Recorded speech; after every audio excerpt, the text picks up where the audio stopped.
Hey, welcome! Thanks for tuning in. This is There's Something About Archviz, a podcast where I discuss with experts and industry leaders about the many sides of the Archviz industry.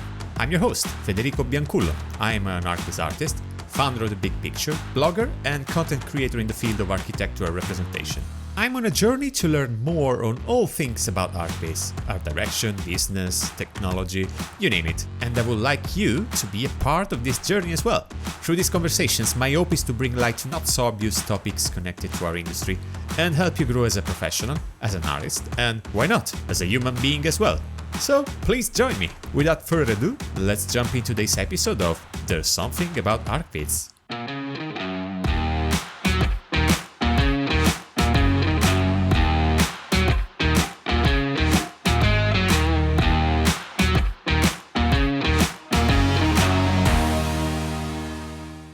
Welcome back to a new episode of There's Something About Archviz. It's been a while, yes. A lot of things have happened in the meantime, and I've been busy with things. And first of all, I just wanted to take this occasion to share with you something that I'm very excited and happy about. I've been invited to speak at the 2021 edition of the D2 conferences, which took place again online from August 30 to September 3. And the reason I'm sharing this is that the D2 guys gave me the opportunity to talk about something that I deeply care, that is mental health in the Archviz industry. I had the chance to tell my personal struggles with mental health and share the results of my personal research on the topic on how to spot early signs of burnout, why 3D artists are so prone to suffer from mental ill-being, and on how we can dodge burnout before it happens. The talk is up for viewing on the D2 Conferences YouTube channel. It's the second talk of day 4. And of course, I'm very open to hear your take on the subject and know about your experience and your struggles. The email address to get in touch is always the same. It's podcast@bigpicturevisual.com. But let's go back to the podcast, shall we? Now, the focus of today's episode is on how to improve the relationship with our clients, which is probably one of the most important and undervalued factors that influence our success as Archviz artists. In particular, I wanted to start from a widespread assumption going around within our industry, that is, we have to educate our clients. But what does actually mean to educate a client? Should we just try to look beyond this assumption and reframe it, perhaps? Honestly, I've been looking forward to having today's guest on the podcast for quite a while now, and I'm happy to introduce you Simon Oudiette from Roma. Simon is a French architect who started his own Archviz studio shortly after graduating from school. His main focus is finding new ways of communicating ideas and bridging the communication gap that arises between clients and artists when it comes to talk about creativity and image making. Simon's work is also largely focused on content creation. He regularly shares tutorials, rendering teardowns, articles, and videos through his YouTube channel and blog, helping fresh artists to streamline their process. Our conversation touched on many interesting topics. We started by understanding what we mean by educating a client. Little spoiler, it is something akin to streamlining and explaining our process in order to avoid misunderstandings and establish a good relationship. We also discussed which tools are available to us in order to improve the relationship we have with our clients, the role of social media in this process, and what to do when dealing with less than ideal clients. This and much more in today's episode. Enjoy my conversation with Simon. Probably you don't know, but I've been following your blog since the beginning. Already? Yes, and I'll be honest with you, I think that your blog is very underrated. Yeah, that's what everyone says. There's not many people mentioning your blog, at least at the time. I think it was 3 or 4 years ago when I started reading your tutorials. Horror blog was not on many people's radar. Yeah, it was not. It still isn't. It's the same with the YouTube channel is still very small, even though I've been putting content very regularly for a while. And I think it's, as you said, it's quite different from what you can see on other stuff. So, and I think it's still relevant for people who want to understand better images and the Archviz in general. So yeah, I honestly don't know why. I know I don't spend any time on marketing and optimizing SEO and stuff like that. So that might explain a little bit of it, but I also think it's because I'm not refining anything. Everything is a bit raw, and the videos, etc. I don't spend time editing and making it look pretty because I don't have time for that.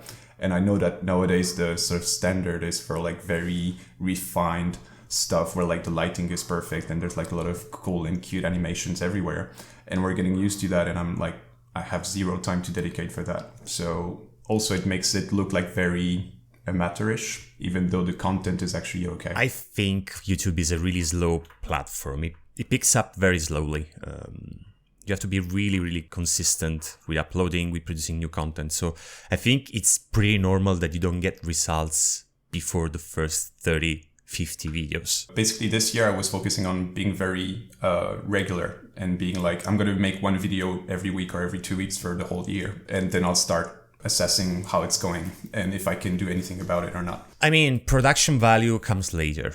The bar of production value is pretty high nowadays, of course, but I think that's something that you can try to address later on when you have a bulk of content. But in general, YouTube is a very slow platform. Yeah, and it's very hard to grasp how it works, and it seems like it's changing every now and then, like the algorithm, and sometimes it will like spike and you don't know. Like I have it's actually very symptomatic.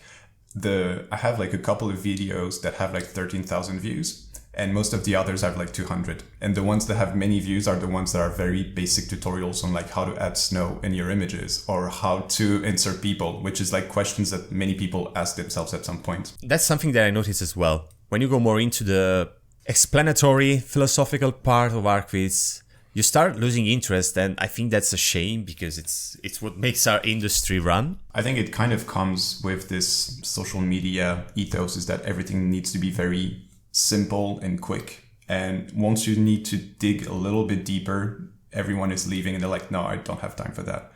And the thing is, it's the worst mindset, because the only way to sort of differentiate yourselves from everyone is if you dig a little bit deeper in whatever area you're in. Because if you only stay on the surface, you're going to do the same thing as everyone else. So that's why I kind of like stay focused on other stuff. And I was like, yeah, I could do like many small tutorials, but I find that actually boring. And there's like so many people already doing it and like way better than I would, that I don't see any value in doing it for anybody. So that's why I always like, I'm going to focus on other stuff and we'll see how it goes. But yeah, it's hard to, like, people don't really care about that yet for some reason. For some reasons, people are still very hungry for tutorials still.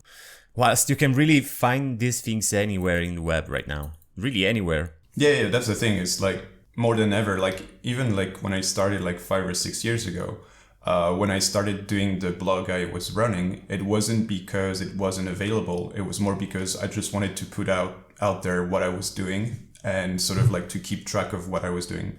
And it was this idea of like that my brother told me one day. It was like very simple. It was, even if you don't know much because you're starting, you still know more than some other people, so you can always share it and some people will learn from you, and it goes the other way around as well. So I was like, yeah, I might as well just write some blog posts and do videos, because I was enjoying it at the time, and I was sort of like formulating better my thinking and my workflow, which in the end helps you doing it more properly afterwards. Let's talk about you, how you got started, how the blog got started, how you're starting your own side project, even outside doing images. I studied architecture like most people doing Archviz, I guess.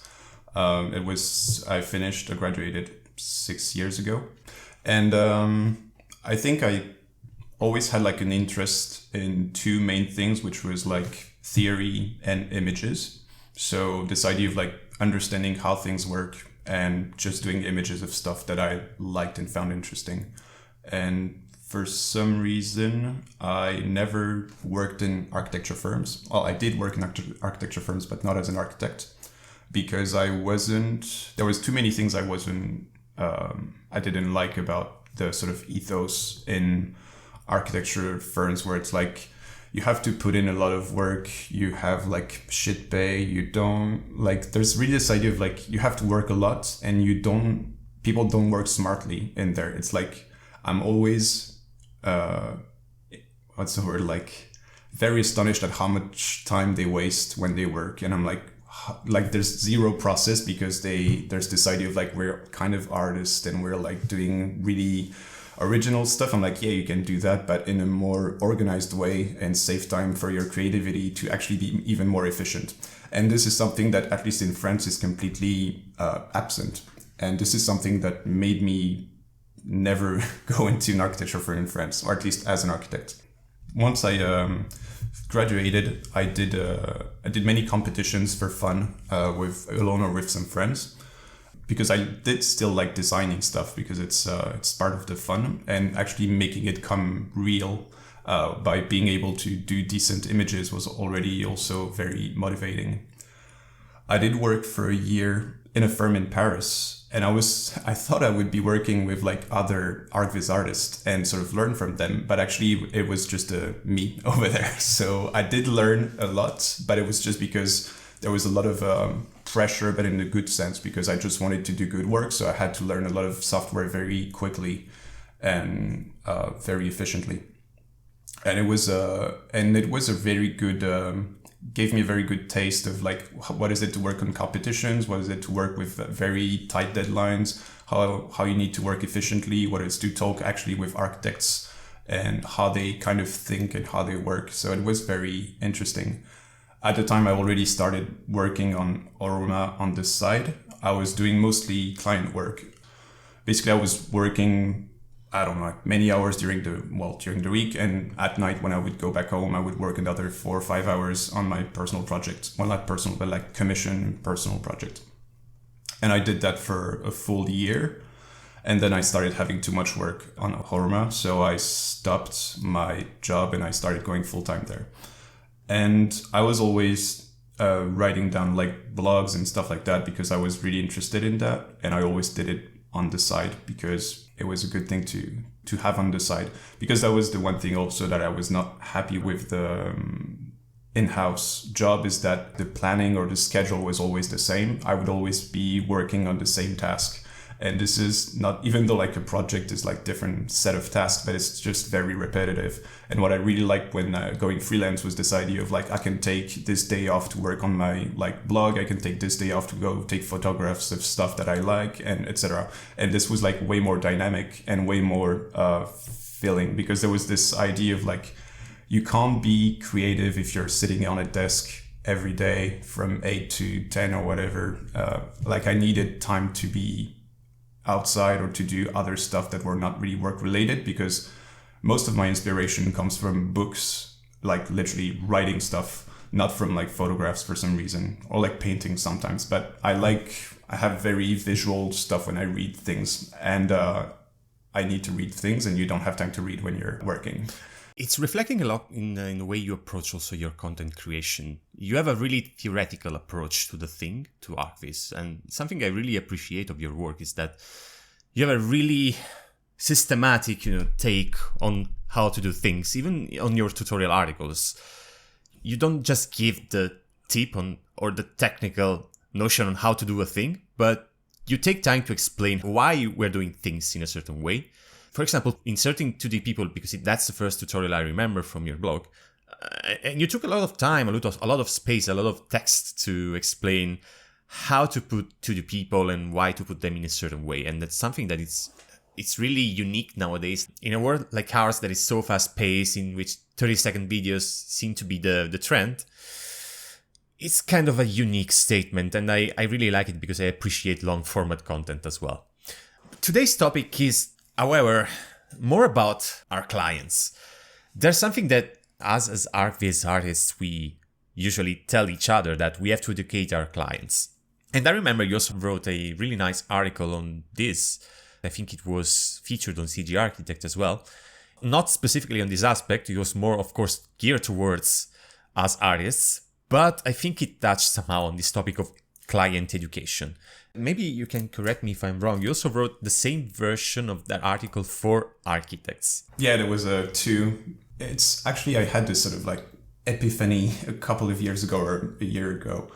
Like I noticed artists and architects had very strong misconceptions about the other side of the collaboration, if I may say.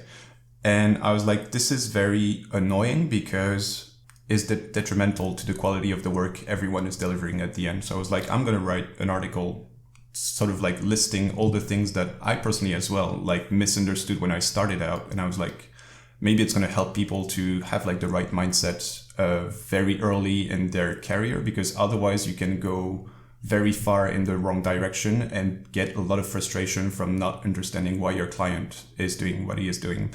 And at the same time, I wrote like the sort of symmetrical article that was aimed towards architects so that they understand better how Archviz artists or Archviz studios work and what are their sort of like expectations. This one was also interesting, and for some reason I tried to get it published on like bigger blog posts, but like for of like architecture, like ArchDeli or things like that. And for some reason they unfortunately never replied to any of my emails, even though like I really think it's a very important topic. And it was even more like disturbing because lately they're doing like a special thing about rendering, and I sent them again the article saying like, this should be interesting for you because it's a very, I'd say, original content, is the sense that no one is really discussing it that way, but it seems that they're more interested in saying like very basic stuff about rendering and how it's used and why you should use it, which is fine. It's just like everybody already knows that. And even if you know it, you still end up doing bad work because you don't even know how to collaborate properly. So in the end, it's kind of useless. On this aspect of blogging about Archviz, yeah, I've seen the same trend that main architecture blogs are picking up the Archviz team in a dichotomical way. It's very ambiguous. Take Architizer, for example. Architizer releases blog posts about Archviz regularly. They can release one day a blog post in which they bash Archviz, traditional Archviz, as unrealistic, that sets unrealistic expectations on client. The next day they will post a blog praising contemporary Archviz. So it's a very schizophrenic approach if you ask me. But going back to your work, there's a lot of client education in your words, in what you write, but we never really, I think not many people really stop and ask, what does it mean to actually educate the client? And why is it important to educate a client? What's your take on this? I always had like an issue with this idea of like educating the client. And I was wondering why, because overall I agree in the sense that we know more about our subject than the client does. And so it kind of makes sense that we're supposed to educate them. But I think the issue I have with this idea, and I think it actually leads to many like consequences that maybe we'll talk about later, is this idea that it's sort of, instead of having this sort of hierarchy that we have with like the customer, or like the client is king and chooses everything, we're sort of like shifting it by putting us above the client and saying we are always right. And we are going to tell you what is right and what is to do.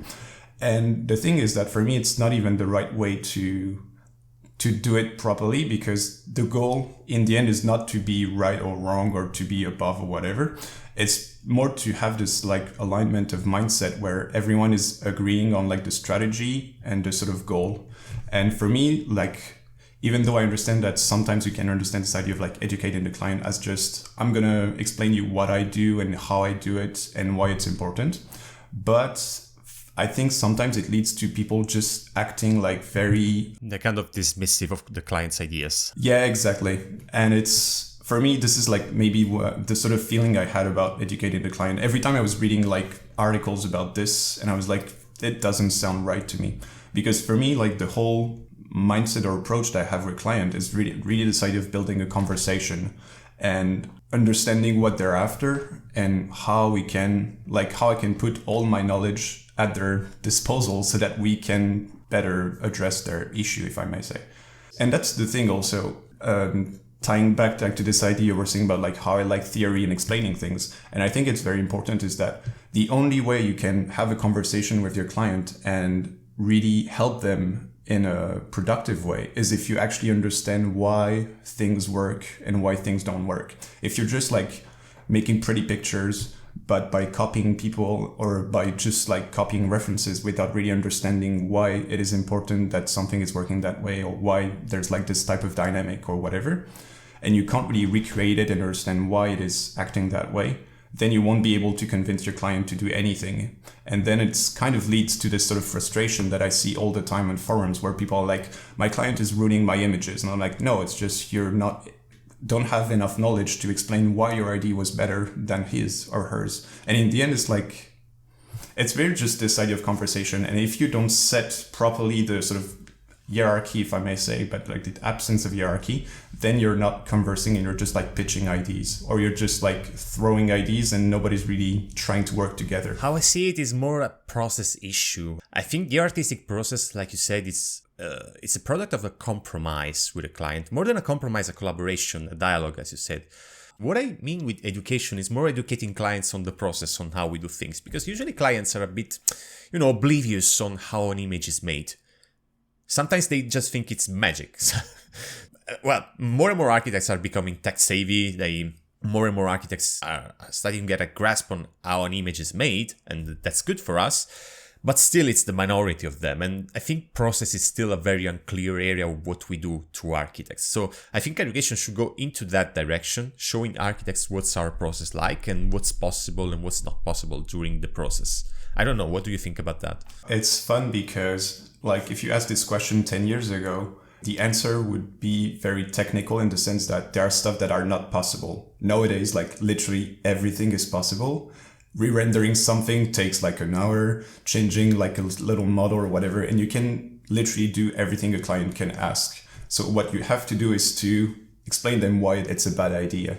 So, as you said, some of them are really not aware of how things work. So you have to, that's the thing, is like, you don't want to stay in your box and come up every 5 days and say, this is the image. And so they'll be like, yeah, but how did you do it? And actually that's the thing, is like, sometimes they don't care about how it's done. So you have to both make them understand they need to be interested in that, and also give them the information of how it's actually, what's the actual process. So like, for instance, what I do is that every time I start a project, I'll send them explanations of like the actual process that I have, so that they understand how many steps we're going through, how many revisions we can make, how long it takes to do this or that, etc. And how many like sort of touch points we're going to have in meetings that we're going to have in order to discuss their project. Because otherwise they'll be like, yeah, maybe I'll see. Because if they don't know what to expect, basically you can't blame them for being like asking for many things or asking for nothing, because you are the one who's supposed to bring everything, because they generally they don't have time, and they don't care about the actual technical aspect or like the process aspect. And you have to make sure, that's the thing, is like, you have to make sure to present your process and your workflow so that they can assess if it actually fits in their own workflow. Because sometimes you can have like a great portfolio, a great client, but you just work in so many different ways that you actually can't work together.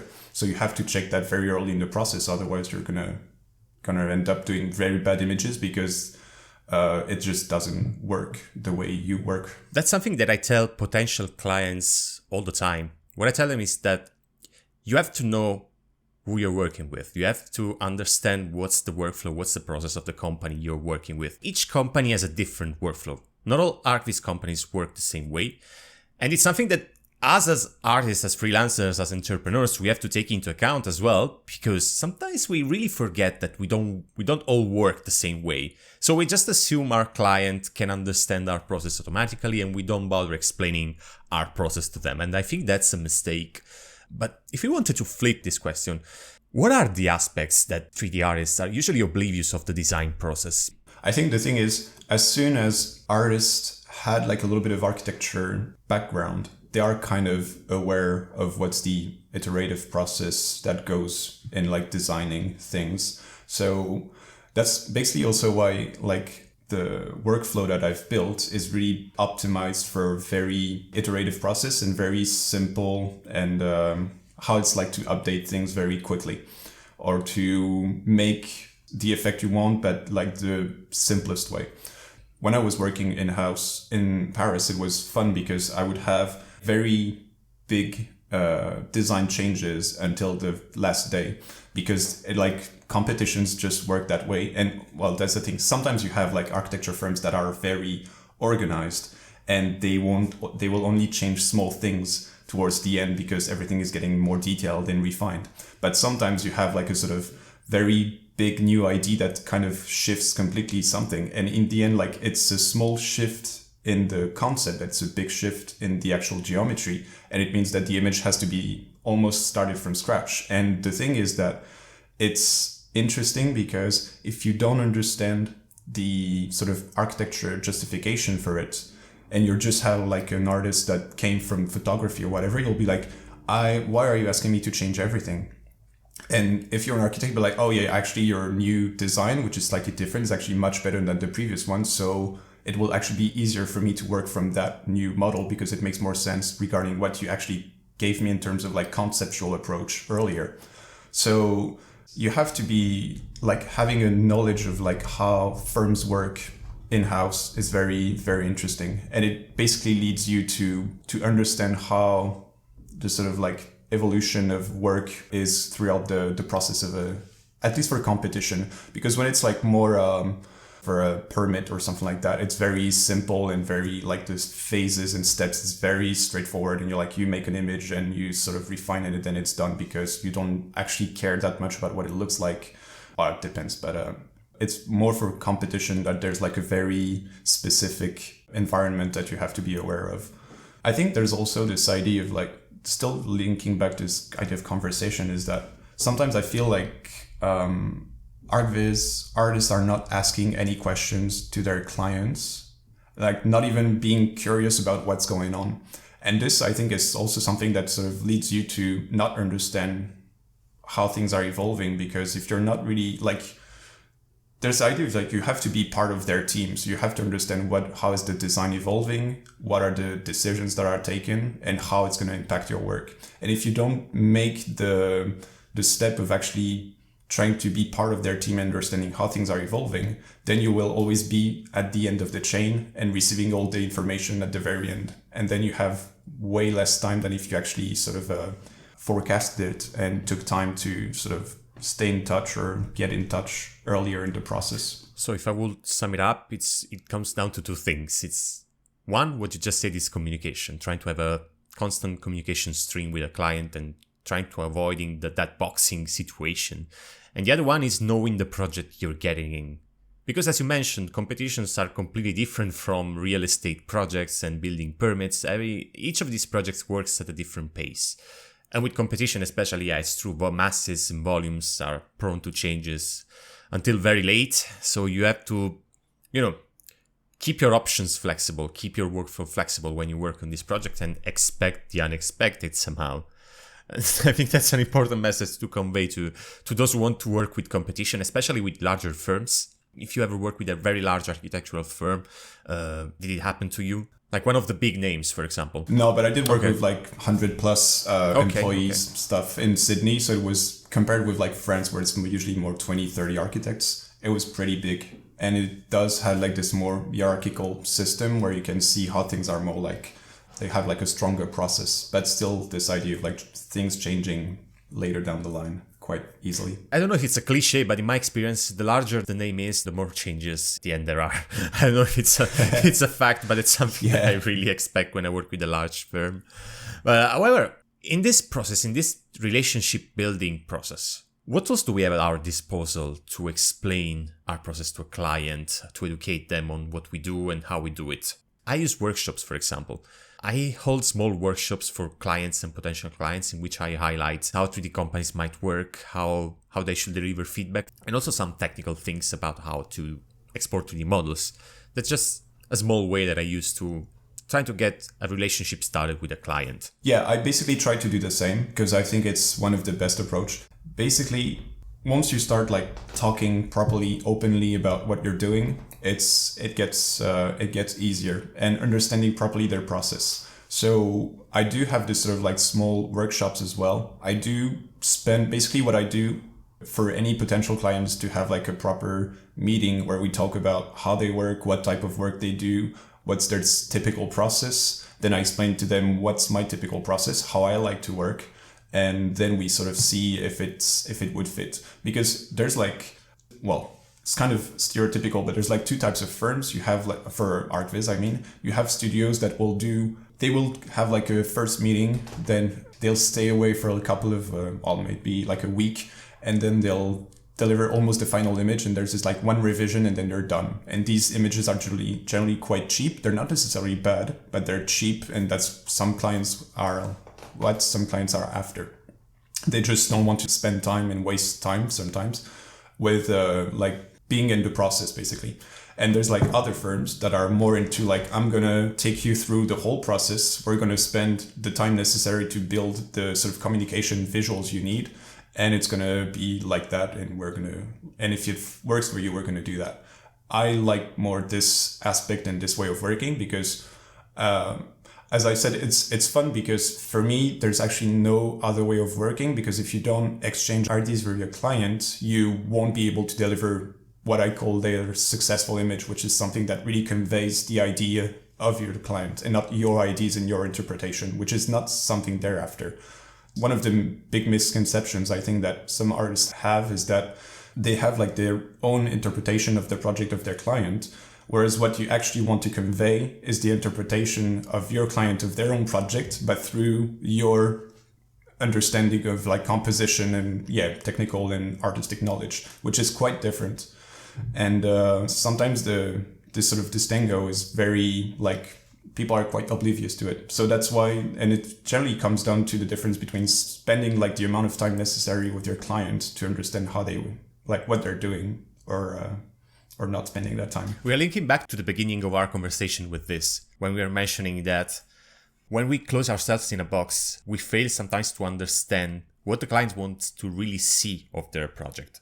And that's something that only by conversation we discover. There's literally no other way of doing it. Yeah, I think image making is a mediation process. It's the product of a conversation, of understanding what the client is looking after. What are the expectations of the client concerning that project, and trying to mediate those expectations through the knowledge of the 3D artist. That, of course, should be artistic knowledge of compositions, lighting and coloring, etc. So that's kind of a negotiation between parts. So in this aspect, I see ourselves more as consultants rather than hands on the images, you know. That's personally why I kind of have an issue with this name of like Archviz artist. It's because for me it leads to an understanding that you're kind of alone working on something that is your own, whereas you're actually a service provider working on the project of someone else, which is completely different.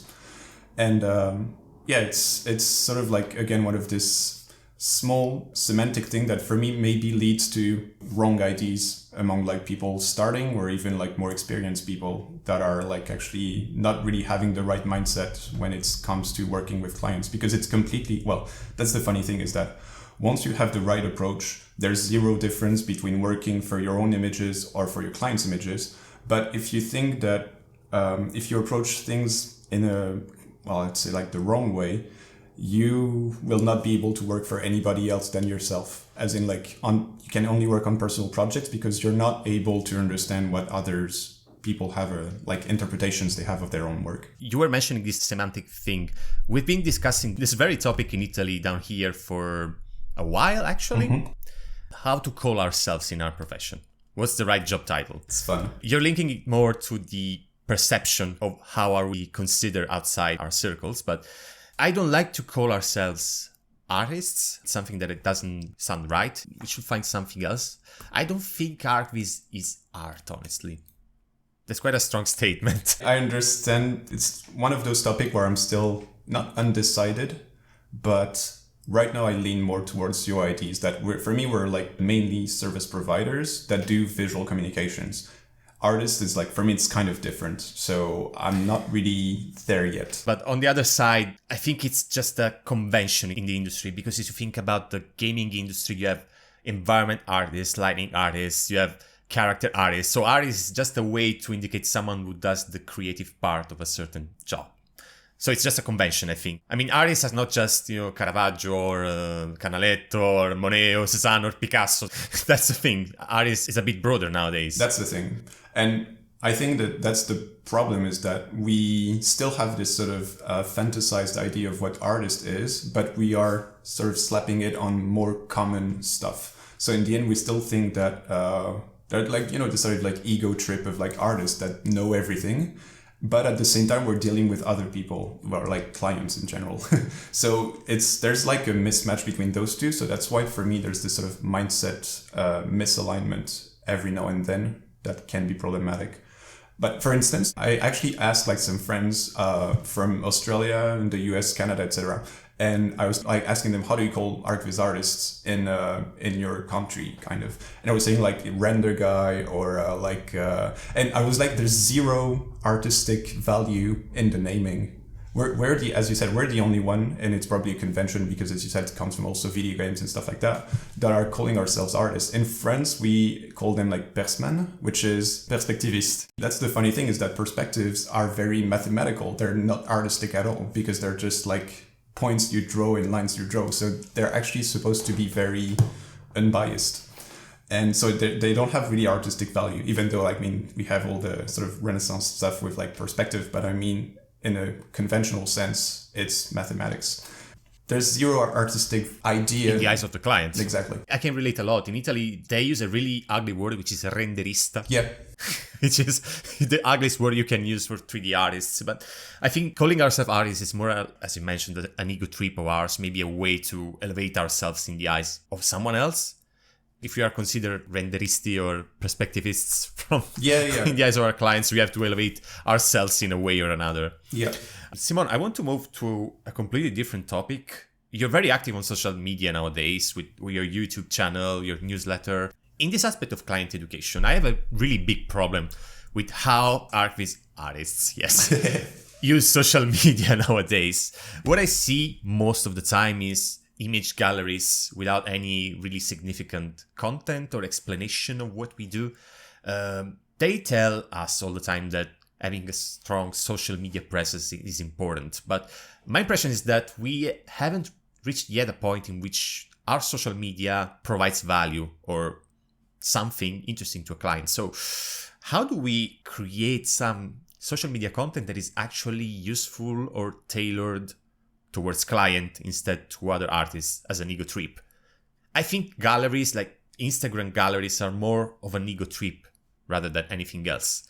They don't really provide value to a client. So how we can actually provide some value on our social media? That's a $1 million question. I haven't reached an answer yet, so that's really open. No, it's a very, very interesting topic. As you said, I think Instagram is very fun because it's a very narcissistic. You're just doing it for yourself. Even though you like this idea of like, I'm showing what I'm doing, the way you scroll through Instagram, like your attention span is literally 5 milliseconds per image. So if you scroll between like shitty renderings, a good renderings, a good photograph, you're just like sort of comparing them together. Personally, when I scroll on Instagram, which I do very rarely nowadays because I find this social media very shallow, basically. And for me, like, you can't base a client relationship on very shallow terms. You have to go deeper and you have to explain everything. So it can be good to grab attention, and it's basically the only thing it does, at least for Instagram. And for me, social medias in general are not very... I know that many people actually get some or most of their clients from there. I know that 100% or like 90% of my clients come from like organic growth and referrals. I don't use social media at all because it's like cold emailing. So you're just sending stuff in the dark, and you don't, like, some will reply, others won't. But the people that reply are just interested in the look of your image, but they're not really interested necessarily in the way you work. So there's like a lot of other steps you have to go through. Whereas if you go through referrals with like clients that say, I like working with that guy, he worked that way, blah, blah, blah. And you actually have clients that are happy in that, telling other architects, then all the selection process is already done. And you know that the people you're going to get referred to are people you actually will enjoy working with, like 99% of the time. Whereas on social media, it's just, you have like millions of potential clients. Of course, you touch like maybe 1,000, and then you have like one or guy contacting you and you're like, yeah, well, I'm happy you like what I do, but from what I can see, it's just not at all what I'm interested in doing. Sometimes it works out, but like, for instance, even on social media, the few clients that I got from there were still friends from people that I know. On the other hand, though, you can still use that in the idea of, as you said, to sort of not already educate, but make people more sensitive to some topics. For instance, I built at some point, but I kind of stopped doing it because it was too time consuming, but like a secondary platform where I was just posting tips and stuff more regarding management and business in general and how to work with Archviz artists. And this idea this was kind of tailored for Archviz artists, but also for architects who would be a little bit curious on how things work. But again, if you want to grow properly an account on social media, you have to spend so much time that it's like a full-time job, or you have to have really incredible content, which is like contradictory with doing content that people are at the moment not interested in. So even if you do incredible content on a topic that people don't care about, then you won't be in their feed. So all in all, it's completely wasted time. That's why like I've resorted back to what you were saying earlier, is like workshops, sort of presenting, like the way I present Oroma is really this idea of like experimenting stuff, spending time with client, and sort of bridging the gap in terms of communication that exists between client and Archviz artist. And the masterclass that I've started doing is also, even though it's like centered around composition, there's a big chunk of it that is for client management, but it's kind of explained in a way that even architects, because I had like in the first cohort, it was fun. I had 2 architects, but like practicing architect, not Archviz artists. And they were here, and they like their feedback was very interesting, because they were like, oh, I see completely differently the sort of relationship I should have with the studios we work with. So, which was like literally the only goal I have, is to sort of bring awareness on like some things that people are like completely oblivious to. And once you start like helping people understanding a little bit better things, they start focusing more on what matters, if I may say. So social medias are a bit, or when I say social medias, I mainly mean Instagram. I don't use ArtStation and like platforms of Archviz stuff, but I honestly don't know if clients go there. For sure know that French don't go there because they have zero interest in doing so. Maybe in America, Canada, etc., they are a little bit more aware of that type of platforms, but I'm not even sure about that. Yeah, I don't know. I have a website.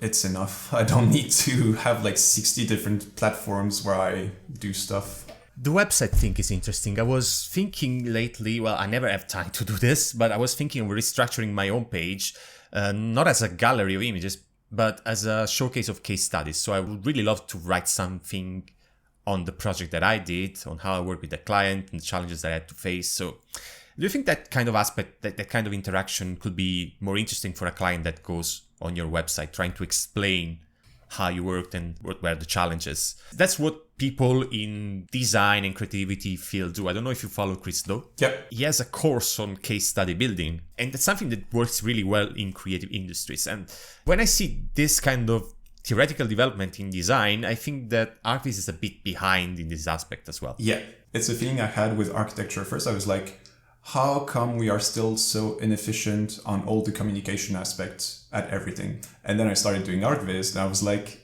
still started thinking the same. It's like there's so much going on in business, in like business management, in communication in creative industries that we're not implementing at all, even though they're like literally booming at the moment. And it's like, it seems that there's no one doing it. Architects as well are really old-fashioned when it comes to this kind of things. It's terrible. We are really linked to that. Yeah.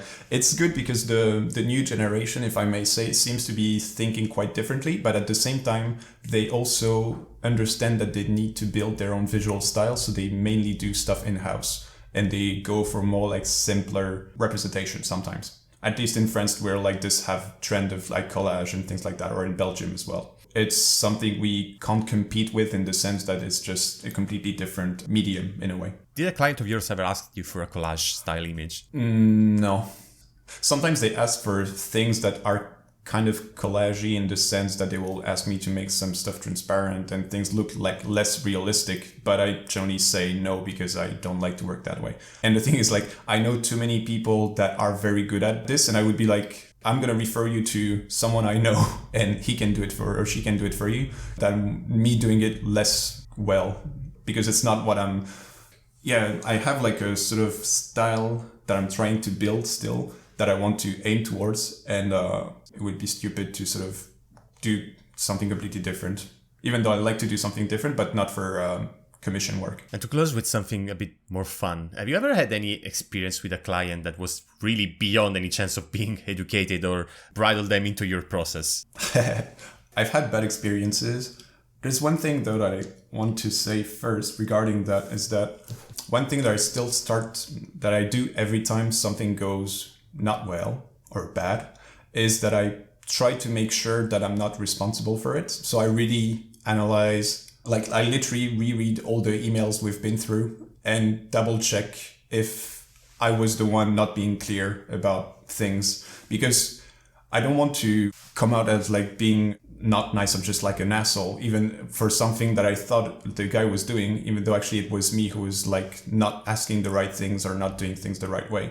So I always double check that before starting complaining about a client, because otherwise I know it's like a really quick path to being frustrated by everything. So I do that first, but I did have one client that was very annoying, and it actually links back to this really conversation things that we were not talking at all. I was sending emails asking for like material references, photographs, feedbacks on some point of views that I sent or things like that. And they would reply with one sentence email and a Lumion rendering of what they wanted. And they did that like literally 5 times. Like every day I would be sending an email saying like, I've been doing this, I'm trying to work on that. Here are the things I need. Can we talk? And then they would send back a fucking Lumion rendering. I'd be like, dude, what are you doing this? And it's very fun because it really comes down to, that's why I kind of like about this job in general. It really comes down to people, because I worked in the past with the same firm, but with another project manager. And everything went extremely smoothly. And I was like literally asking the same things, sending the same files, like explanation process and stuff like that. And it's just that this very project manager was not listening at all and just wanted to send me Lumion stuff. And I was like, yeah, okay, it's cool. So in the end, they had like very bad images and I couldn't even feel responsible for it because I literally couldn't do anything else. If I ask you A and you reply some Z all the time, even though it's not what I'm asking for, and if every time you ask me to do something, I do it and I explain you why it's bad, but you don't listen to me, then I can't do anything else. Yeah, that's the thing with slightly larger firms. People are so different in teams. I mean, you can get a perfect team manager, a person that you can communicate with, and the person that doesn't really know how to communicate. Yeah, it's terrible. The good thing when you deal with like small firms, even if they have like project teams, but it's if you start knowing all of them, then you know how to deal with all of them. Like, that's the thing also that I maybe don't like about advertising on social media, is that then you might potentially get more clients, but I'm literally not after having more clients. I'm just after good clients. And I already have a good pool of very good clients that I like working with. And I know all of their project managers. I know how they work. I know how I have to fine tune my workflow for each of them so that things go a little more smoothly. And this, I wouldn't be able to do it if I was dealing with 100 clients and different clients and having like completely different workflows. I'm like working alone. I don't have the brain to remember all that. But when you're dealing with like 20 or 30 ongoing client, or it's more manageable. The thing also, and that's the funny thing, is that once you understand that process is key and that understanding that it needs to fit with your client, because sometimes you hear like artists being really desperately after getting clients, even if they're shitty ones, and then they'll be like complaining about it, but at the same time they're still taking the client job. So you're like, either take the job and don't complain and do what's necessary for it to work, or stop complaining and ditch the client because you don't like working with them and find another one. I know it's like, it sounds like simple, but it actually kind of is. It's like the time you're going to spend bitching about how bad it was to work with that guy and the frustration that you might actually also transfer onto other clients, you should actually just not work with that guy and do like a little bit of marketing if you want. Or actually what I like better is to do passive marketing, in the sense that I'll do like blog posts, I'll do like images for myself and I'll send them on, like post them on social media so that you get like a little bit of a brand awareness or whatever. But I would never like push too much collaboration that just doesn't work, because it leads nowhere. And it actually, that's the thing, is that it's frustrating in many ways, because when you see that, I actually feel bad for the client, because I'm like, this guy is not going to be able to work with anyone. And it's detrimental to their own firm, because they're like literally throwing away thousands of euros to make images, but they're not even using the... Yeah, they don't make the most out of a 3D artist, of a 3D company. I think I'm doing my best at like communicating everything so that they have the biggest chance of actually getting the most out of the collaboration that we're having. So it's a bit frustrating, but at the same time, it feels good when you stop working with someone that you know it's just not going to work, because it's just a huge time saver, and you like, for your mind, it's way better to work like that. This is the right mindset, but it's pretty difficult to get into this mindset, especially when you're beginning, that you really are hungry to get all the clients that you can get. But in the long run, this is not sustainable at all. Sure. But that's the thing, is that back when I was kind of struggling to get clients, I didn't have that mindset, but I wasn't frustrated at my clients being not really responsive, because at the time I know that I was not putting in enough emphasis on communication. Most people, I guess, when they start, they just like send images, hope the client likes them. And sometimes the feedback is fine, sometimes the feedback is bad. And you're like, oh, damn, what did I do wrong? And then you try to fix it. But with experience, then you start understanding how you need to present your work, explain what type of feedback you want, etc. And so your sort of expectation does change. But back in the days, I wasn't complaining much about the clients because I was happy of getting clients in the first place.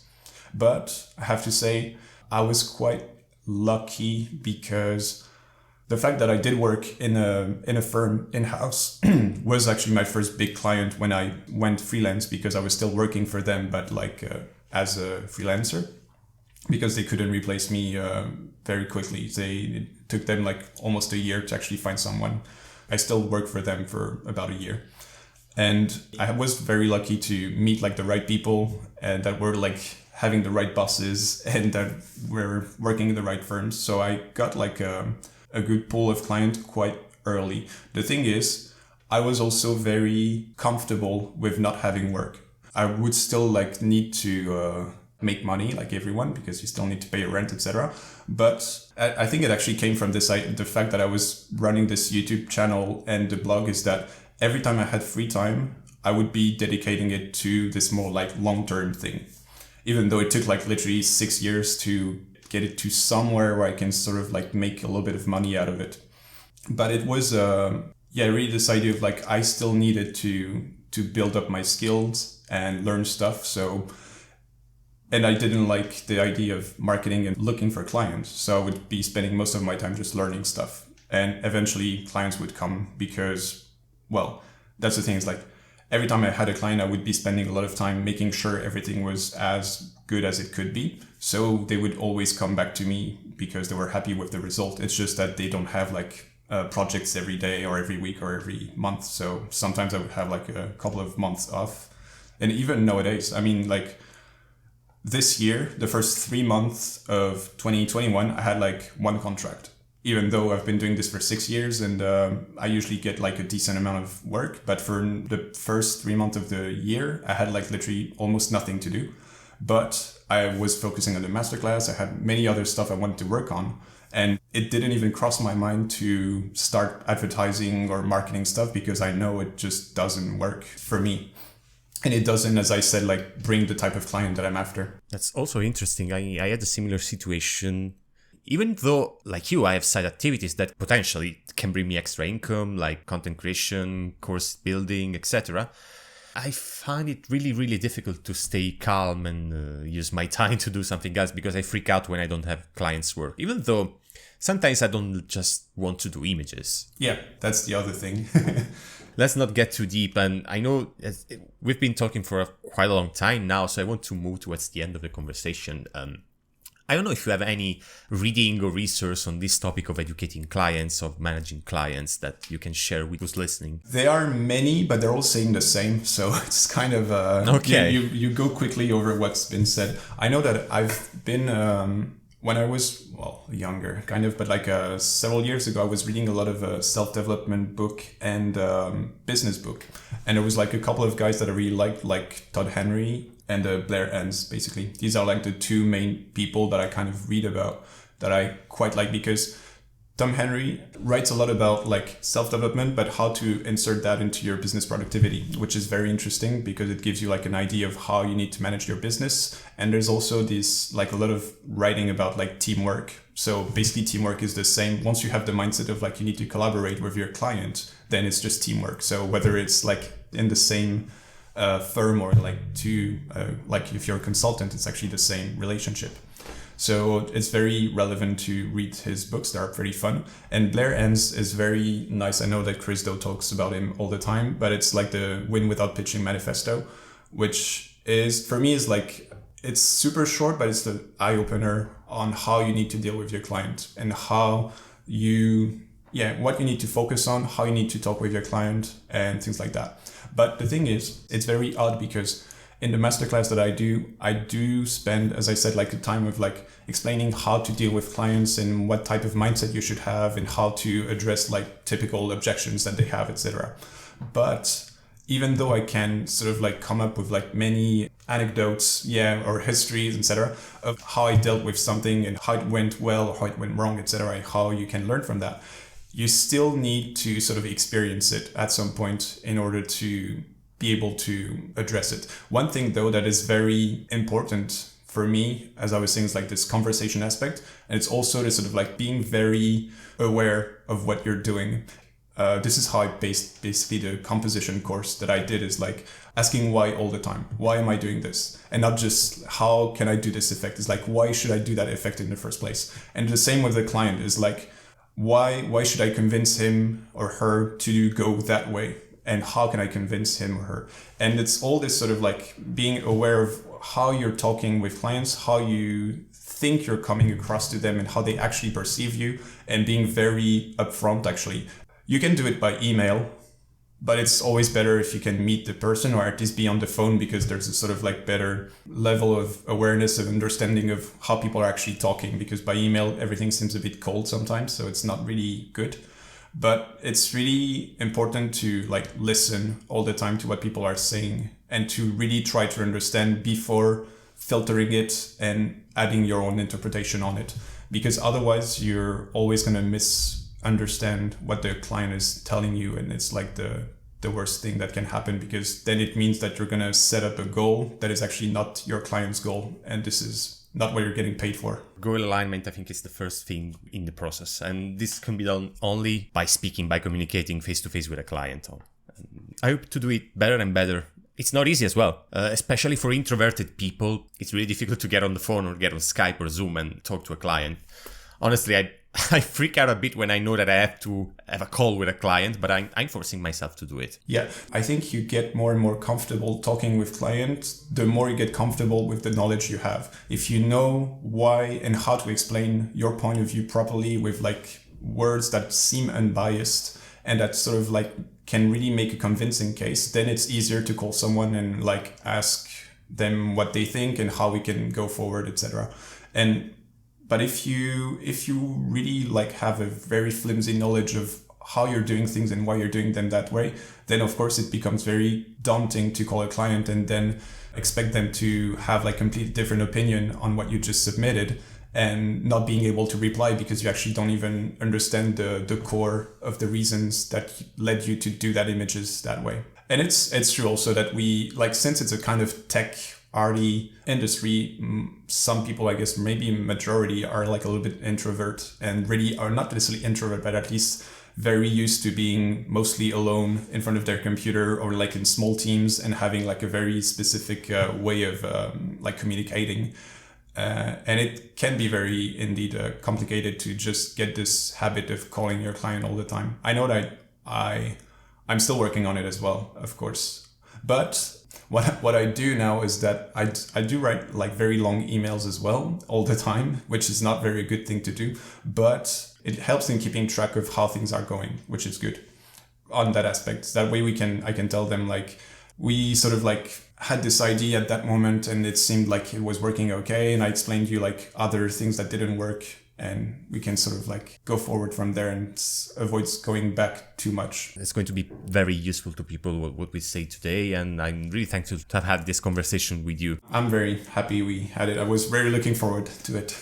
Honestly, I think we need more people like you talking about these kind of things in the industry, especially in this age and era in which we want everything so fast and done quickly, but there's something behind, and that we have to learn what's behind doing an images and our process. So thank you very much for today's talk. Thank you very much. It was a pleasure. Thank you so much for tuning in. If you enjoyed, please subscribe to the show on your favorite podcasting app and get a new episode every second week. If you like this episode, help us growing and improving the show by rating and leaving a review on Apple Podcasts. Got a question, or is there something you would like me to cover in a future episode? Write me an email at podcast@bigpicturevisual.com. Thank you again for listening, and see you next time.